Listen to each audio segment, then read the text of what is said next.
Fala pessoal, tudo bem? Sejam todos muito bem-vindos, eu sou o William Godoy. Vamos passar pelo aquele boletim informativo do Flamengo, onde a gente vai passar pelo planejamento para a próxima temporada de 2026, onde há prováveis saída de jogadores e permanências também, né? Tem arrependimentos? Talvez.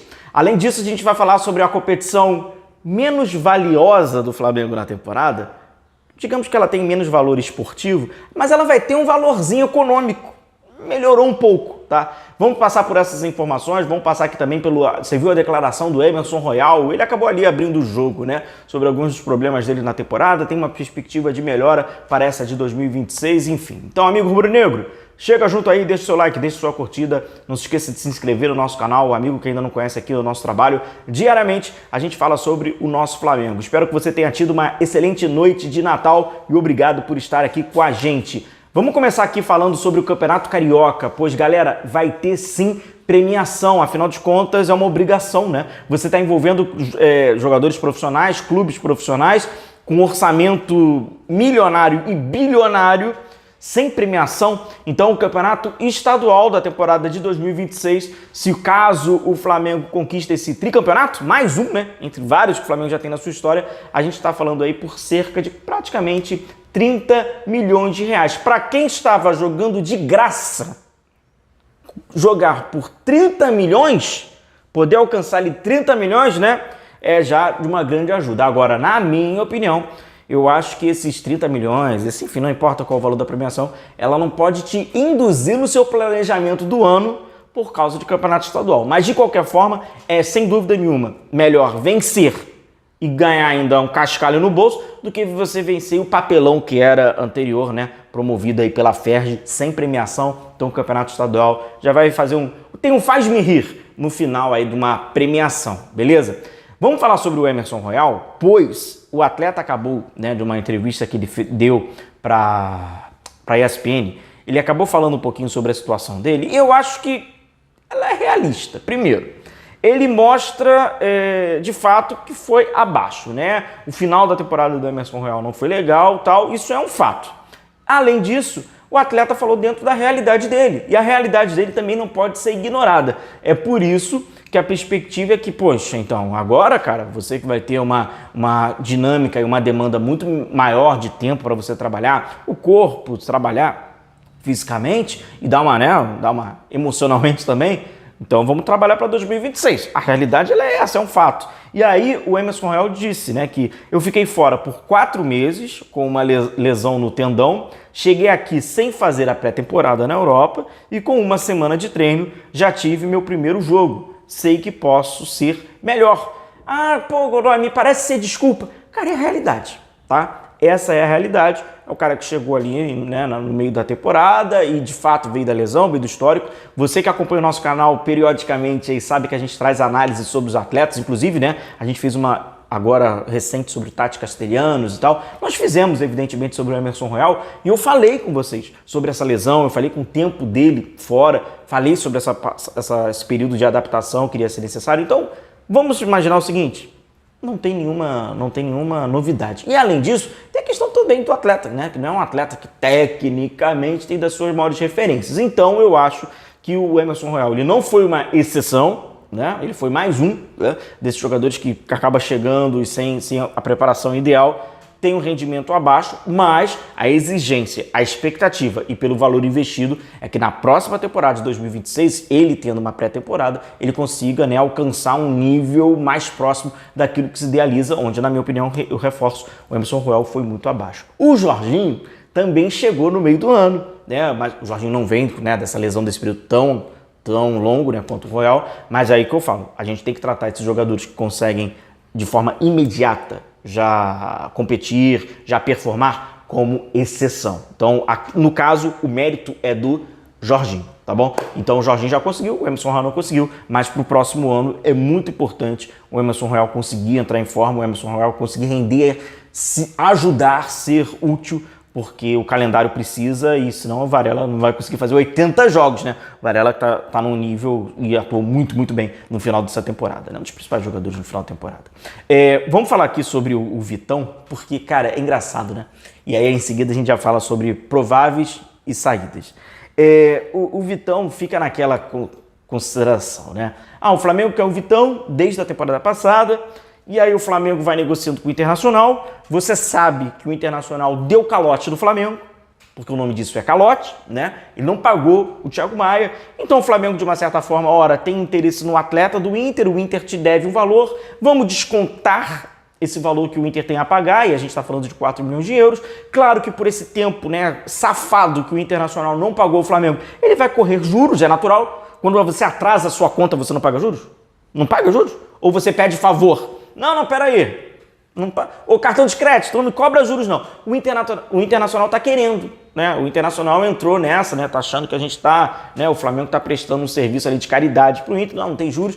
E aí o Flamengo botou os juros, botou o valor que deve, ia botar ainda mais um montante, está interessado no atleta, e depois a gente pode debater se convém ou se não convém, se cabe no time do Flamengo, se não cabe, qual a característica, mas não importa.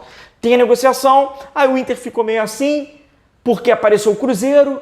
E aí o do Cruzeiro, tá muito próximo do Cruzeiro, né? Certamente vocês viram muitos companheiros falando, né? Poxa, o Internacional vai vender o Vitão pro Cruzeiro, porque o Cruzeiro deu uma proposta. Só que o Cruzeiro, olha como é que foi isso. O Cruzeiro envolveu um jogador e o jogador não quer ir pro Inter. Aquele negócio. Vai lá, irmão, eu quero o Vitão, vai. Mas o cara não quer ir. E aí nesse fator é impeditivo, atrasa, demora, então o Inter está com esse enorme imbróglio aí com o Vitão, tem as propostas, uma delas é do Flamengo, eu já trouxe para vocês até no vídeo anterior, mas até agora nada atualizado, tá bom? O Flamengo, de fato, tem interesse no zagueiro do Internacional, o Cruzeiro também tem interesse no zagueiro do Internacional, a diferença são as propostas, onde teria que ter um abatimento da dívida e o percentual ali de juros, né, e com isso ia abater, descontar do valor total do Vitão, e aí o Inter estava querendo cerca de 10 milhões, né, de euros, e o Cruzeiro, para chegar nesses 10 milhões, ele ia colocar um atleta onde o Inter aceitou, mas o atleta não aceitou. Falou, não quero ir pra lá não, eu não quero disputar a zona de rebaixamento não. Então com isso tá esse enorme imbróglio aí envolvendo Vitão, envolvendo Flamengo e Cruzeiro e obviamente Internacional. Eu vou atualizando aqui vocês, tá? Vou trazer as novidades sobre o Vitão. Seguinte, rapaziada, sobre saídas, né? E tem algumas voltas. E aí o Flamengo vai precisar agora em 2026 ter esse planejamento. Por isso que é muito importante, e eu vou trazer para vocês, a definição do Felipe Luiz. Quanto mais cedo o Flamengo conseguir definir a situação do Felipe Luiz, embora eu ache que o Felipe Luiz vai permanecer no Flamengo, mas uma coisa já está assinado, já está planejado, né, está no papel, porque aí o Flamengo consegue, né, planejar o seu departamento de futebol, sobretudo, não somente de chegadas, pois eu acho que essas já são indicativas, né, já tem uma linha, né, dos jogadores, mas também de jogadores serem aproveitados ou não. O Bruno Henrique, ele falou, né, no final ali dessa temporada de 2025, que eu acho que vai ser meu último ano, que não sei o que. Galera, a gente já sabe nos bastidores que mudou um pouco, tá? O Bruno Henrique, eu acho que ele queimou largada, já não tá tão apressado assim em se aposentar no final dessa próxima temporada que está por vir de 2026. O Everton Cebolinha, o Flamengo não trata o Everton Cebolinha como inegociável.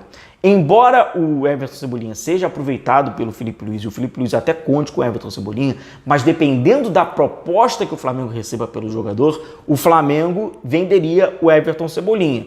Tem a questão da lesão, né, dessa passagem do Everton Cebolinha, em alguns momentos quando ele estava performando muito bem, tinha sempre uma lesão, e aí depois, quando não tinha lesão, a performance não era tão boa, mas mostrava indicativos, né, de potencial, mas às vezes eram abreviados ou podados, né, por uma lesão, por um período fora, enfim, essa passagem do Everton Cebolinha, mas não tem ainda nenhuma proposta, aquela que o Flamengo liberou o empresário a buscar essas propostas, não chegou nada na mesa do Flamengo e não chegou nada na mesa do empresário para repassar ao Flamengo. Então, com isso, o Everton Cebolinha vai seguindo no Flamengo. O caso do Everton Cebolinha, ele é parecido, de uma certa forma, com o do Michael no quesito. O Flamengo quer negociar, mas para encontrar alguém para pagar o salário, o alto salário do Michael, o empresário do Michael também recebeu essa liberação, mas não conseguiu nada ainda, então vai ficando tudo ali estagnado, vamos dizer assim, né? Tem o jovem Diogo, né? E aí tem a questão da renovação. O Carlinhos, lembra do Carlinhos? Exatamente, o Carlinhos está de volta, mas o Flamengo não tem interesse no retorno do Carlinhos. E aí com isso vai ali, né, conversando com o empresário, talvez até buscar uma rescisão, e aí tem questão muito o contrato que o Flamengo fez com o Carlinhos foi um contrato longo, né? O contrato ele encerra agora em dezembro de 2026. O Flamengo empolgou com o artilheiro do Nova Iguaçu, né? Naqueles 6 jogos que o Carlinhos fez com a camisa do Nova Iguaçu no Campeonato Estadual, e aí fez um contrato bem longo, então o Carlinhos está de volta, mas o Flamengo não tem interesse no atleta, e aí fica aquela questão também do empresário tentar. O Vitória não quis continuar com o jogador e com isso ele acaba também retornando. Assim como o Diogo Alves, né, outro jovem é o Iago, que o Flamengo também vê esse potencial, e aí tem a questão também da renovação de contrato, né, de aumentar esse vínculo, e aí o Flamengo vai fazer isso tudo, só que a prioridade do departamento de futebol do Flamengo hoje é do Felipe Luiz, tá bom? Eu vou atualizar a vocês. A gente tem que trazer essa informação logo, né, dessa renovação assinada do Felipe Luiz. Essa definição ela precisa ser feita para o Flamengo ter esse pontapé. Mas já agora você já está atualizado com as principais informações do Flamengo. Todos esses produtos que vão passando aí são todas camisas oficiais, tá? Se você quiser conferir aqui no nosso link, né, vai passando aí todos esses produtos oficiais, camisas oficiais do Flamengo, histórica da temporada de 2025. Você pode aproveitar com o nosso link que vai passando em lojas oficiais, tá bom? Deixa a sua curtida, deixa o seu like. Até o vídeo de amanhã. Um grandíssimo e forte abraço a todos e valeu!